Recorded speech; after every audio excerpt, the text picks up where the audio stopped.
Colo with GrowingYourGreens.com and another exciting episode for you, coming at you from my winter garden. We're well into December here, and I'm planting stuff for my winter garden now. I mean, winter starts in just a few days, or maybe it's already winter by the time you guys are seeing this episode.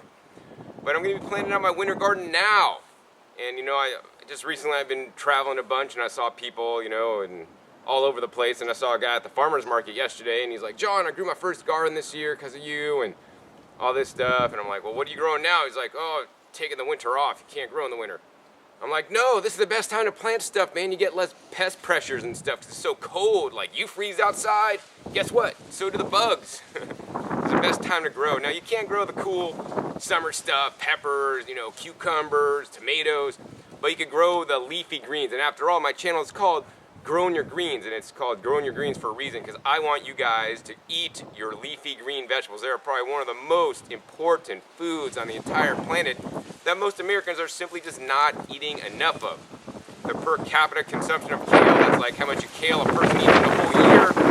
It's like 6 ounces, you know. My goal is to eat 2 pounds every day of greens. Now, I don't always do that. You know, a lot of days I hit 1 pound. But nonetheless, have a goal and strive to reach it. Eat more greens than you're currently growing.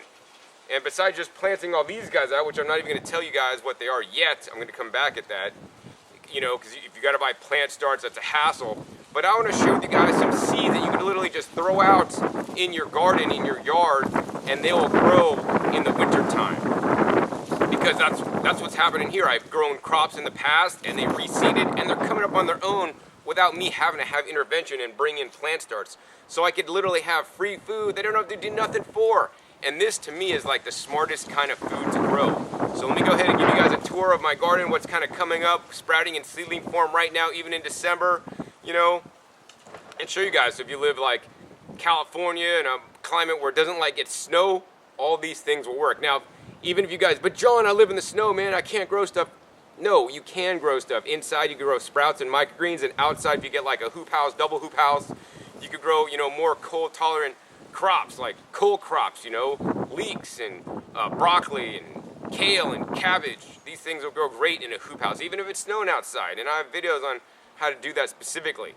But anyways, I'm going to give you guys a tour what'll grow here in my garden right now. All right, so you guys can see I got lettuce and everything planted all over here, and peas and stuff, but that doesn't count.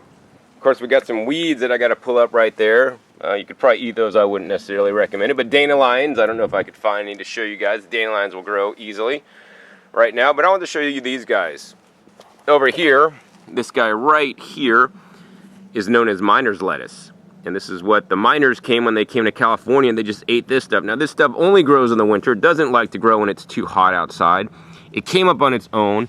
And literally, you guys could see I have like it spread all over. So I'm going to interplant my regular vegetables with the miner's lettuce. It is so delectable, so nice and tender and delicious. So you got to grow that one. Now, if you look really closely, we got the miner's lettuce here, like right here. Then if we look closely, like this guy right here, that's known as chickweed. Now, chickweed is not necessarily one that I might recommend you guys plant, because I think I planted it once and it kind of comes back like as a weed now. So I mean, it really mats out, takes over the place, you know, fairly good. And yeah, you'll have a lot of that stuff to eat. And yeah, I guess chickens like it too. Oh, and then the final one I think that I really want to show you guys today is this stuff right here. Oh, I got maybe one more after this. These guys are probably my favorite winter green of them all. This one's known as mosh or moshe.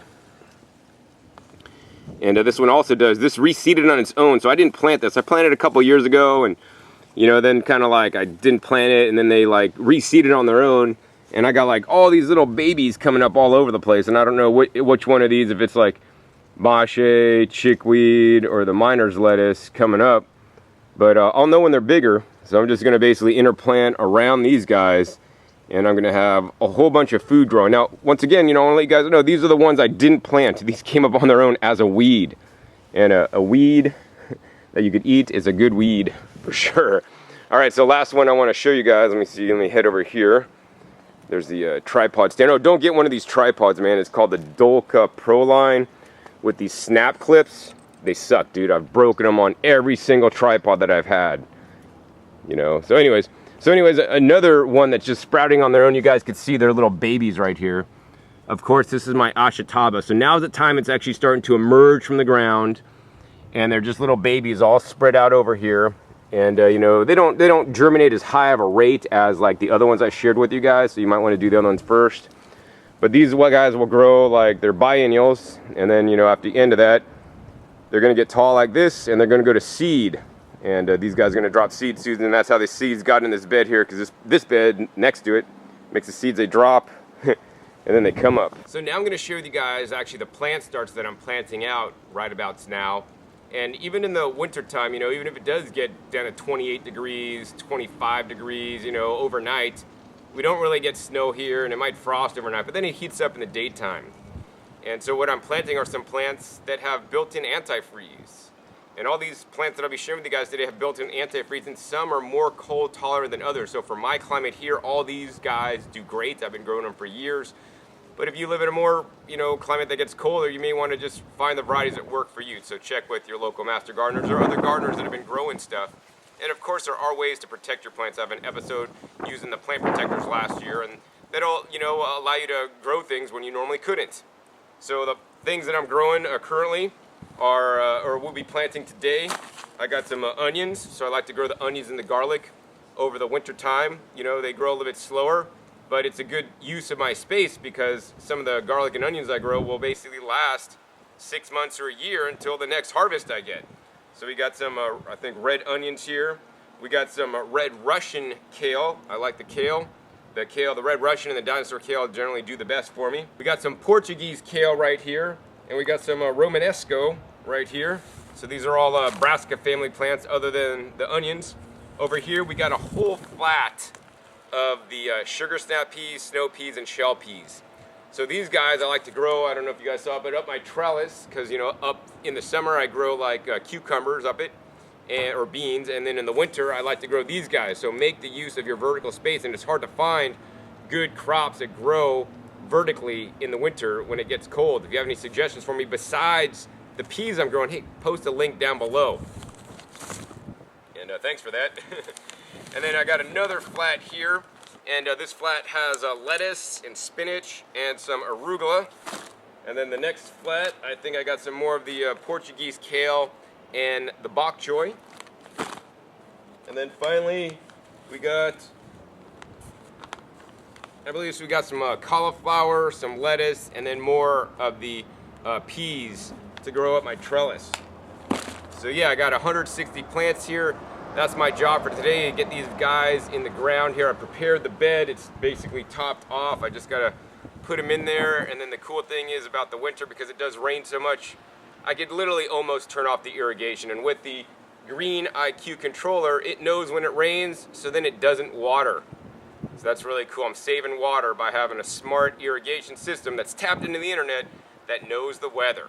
Yeah, so check my link down below for the Green IQ so that you can save water too in the winter if it's raining outside.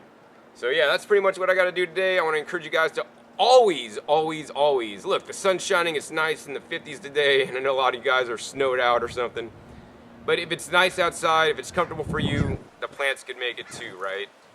And don't let the weather stop you from growing food. If you go outside and there's grass growing, if there's trees growing, you know, it's not covered in snow, and there's landscape plants, you can grow a garden in the winter. And that's what I want every one of you guys to do, that live in California and other places that don't get too cold in the winter. Yeah, Arizona, all these other places.